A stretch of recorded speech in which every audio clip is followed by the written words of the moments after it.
Hi, I'm Huong from Book 1. You've already know what is qualitative research and what does it matter in the previous parts of the video.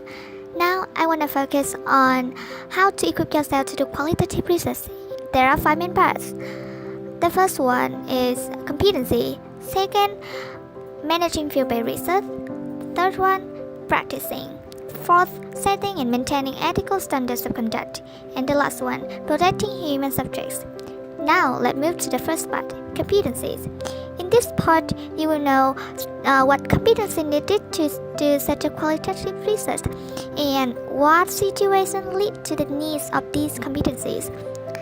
There are 6 competencies you need to equip. The first one is listening. But this skill is not just about the act of hearing. It's about the mix of using all of the senses, including intuitions or sixth sense. For instance, when you want to study about a group of people, you should pay attention on their moods, their friendliness, their aloofness when you start to meet them. Similarly, when you converse, it's good to know their body language as well as their words. The design competence is to be able to take in large amounts of information about your environment, especially people in your environment. The intaking can be explicit or inferential. That means you have to know to read between the lines and suspect every existence of subjects in the field. The more you are able to listen between the lines, the better will be your fieldwork. Listening also has a specific visual mood. It's the form of being an observant.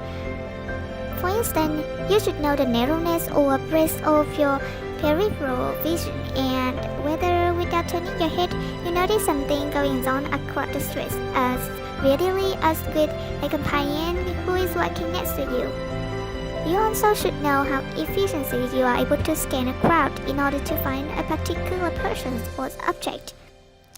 You also can listen for all the features of the social environment that are not entirely based on visual cues. These include the time or pace of an environment, commotion, the pitch and tone of conversations, and the general stress that seem to be in the air. You may not be able to measure these features with any degree of precision, but ignoring them might not be a good idea either. Now, the second competence is asking good questions. Even though much research data will come from listening, a lot also will come as a result of asking good questions. Although you want to be a good listener, this does not mean presenting yourself as a completely passive person in any given setting. You need to ask good questions to promote the interviews. But there is some problem you have to face with these skills. Sometimes you may find that you have a lot of questions, but you suppress yourself to ask because of fearing of interrupting interviewers or improvise in the setting. Or even worse, you will steering the interviewer's remarks. However, you soon feel regret because of not asking those questions. The trace of query mind would be the one who has questions one come after another when reading reports or related materials, or even in the interviews. So the question is how to ask a good questions. If you are not a talent, you have to think of the relationship between your report and other resources of information. You should also take notes when reading and asking questions. There are 2 kinds of notes. The first, note about reading. Second, note reflecting your questions. Now move to the third part, knowing about your topic of study. This requires you to know about the findings from previous research on the topic. This will help you to evaluate your studies and to reduce the possibility of your misinterpreting your own data. So, how to know about your topic of study? There are several ways to comprehend your topic of study. First, doing selective, if not comprehensive, review of the literatures. Second, you choose not to review any literatures but opt for a fieldwork first sequence. You can still prepare for this by Google the information on the internet or go direct to the field to ask for information. Now turning to another skills. is caring about your data. Research data, but especially field data, is a qualitative study demand for a special intention and security because field notes cannot be replaced. Even if you can go to the field to collect the data again, it cannot be the same as you collected. And what you should do to protect your data are organize, duplicate, and keep paper notes drive. With the electronic notes, create a backup files and store in an external disk. Both paper notes and electronic notes should be kept far away from the original one. Now the fifth skill is doing parallel tasks. The activities in doing qualitative research do not come in a neatly tied bundle. You will be continually challenged by having to do or attend to multiple tasks, not all within your direct controls at the same time. For instance, you will have to know how to make few observations and take few notes at the same time. Doing that for a long time, fatigue and the need for rest can become an issue. And the last skill is perseverance. This would mean to cover a variety of personal qualities. The competencies involves your ability to move forward, your work when facing encounters such as unanticipated resistances, embarrassing or difficult interpersonal situations. Now, we will know how to manage field-based research. In this part, you will know the extended nature of your work and the way to manage time as well as teamwork when doing field-based research. Field-based research should be considered as a management because it depends on conducting a series of open-ended interviews. The interviews usually take a long time, from 1 hour to 2 hours, and where to conduct the interview is also a part of consideration. In addition, knowing how to preserve enough time to plan and anticipate your next step is also crucial. This step includes time management masteries. You can, based on this, to create your own timetable, which is urgent, not urgent, which is important and not important. You should do the urgent and important first. Now, about teamwork management when doing fieldwork. Sometimes the researchers is not the only one in the field research, especially when the field site is very big. They need a lot of people engaged in the work. There are two types of fieldwork assistants. A company that provides researchers but not performing any formal research functions, and another type to perform research functions such as interviews, collect data. Research shown that this assistant can perform the research functions such as interview and collect data as good as the researchers. How to manage teamwork? First, use a common field protocol. Second, convene regular meetings during the fieldwork risk period.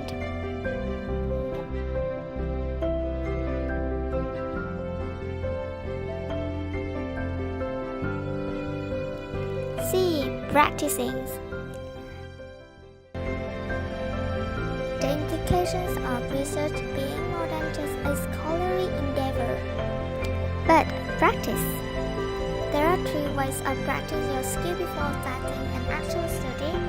First, using the exercise in this book to practice. Although the exercise in this book presents some of the procedures of doing research, collecting data, comparing articles, you can do more. Second, doing a pilot study. This activity helps to test and refine one or more aspects of final study.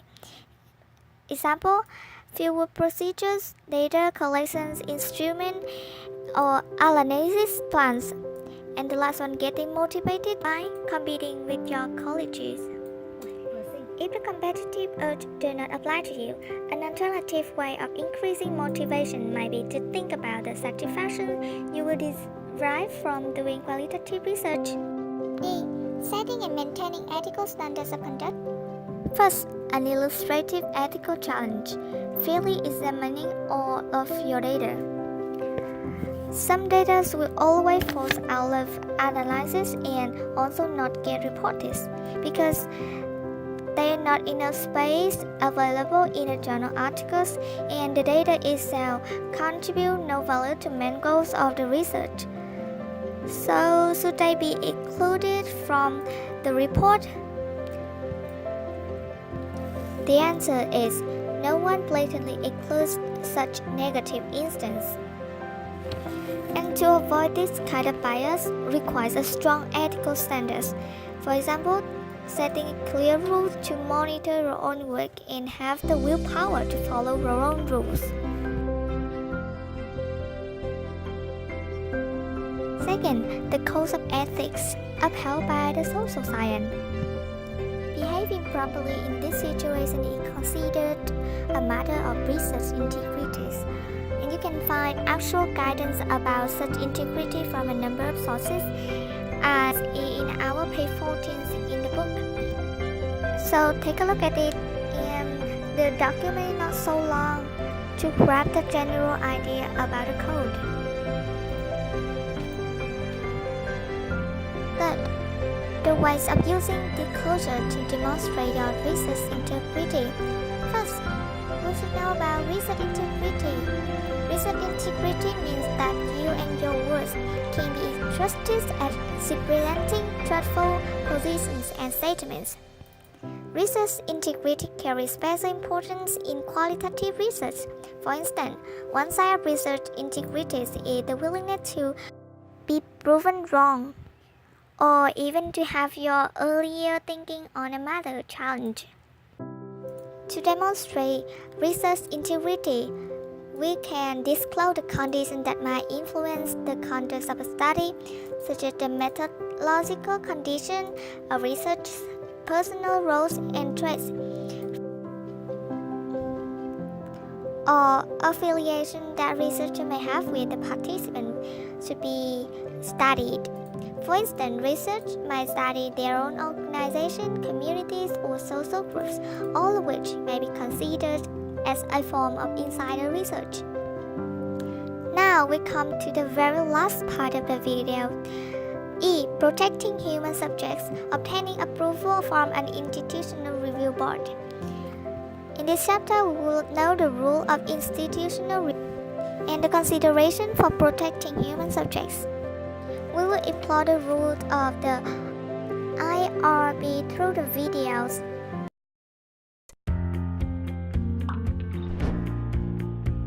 Institutional Review Boards, IRBs. A set of federal regulations known as the Common Rule protects people who participate in federally funded research. The regulations require that a committee review and approve a study before allowing people to enroll in the research. This video explains the role of these committees, which are called Institutional Review Boards, or IRBs. What is an IRB? An IRB is a committee that reviews research studies to make sure that they follow ethical standards and regulations for research with people.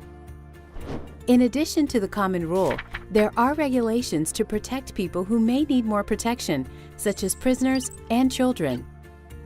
When a research study involves human participants, researchers submit the proposed study to an IRB for review. The IRB looks at many different aspects of the study to make sure it meets the requirements for protecting those people. If it doesn't, the IRB will not approve it until the necessary changes are made. IRB review does not always happen at the institution doing the research. Many institutions have their own IRBs that review the research they conduct, but they could also use a commercial IRB or an IRB from another institution. Let's take a look at the considerations for protecting human subjects. There are four main procedures that submissions must address. First, obtaining voluntary informed consent from participants, usually by having them sign in a written statement. Second, assessing the harms, risks, and benefits of the research and minimizing any threat of harm. Third, selecting participants equitably so that no groups of people are unfairly. Fourth, assuring confidentiality about participants' identities, including those appearing in computer records and audios and videotapes. And that's also the last part of the content for today's. We have some recap for chapter 2. Take a look at this word.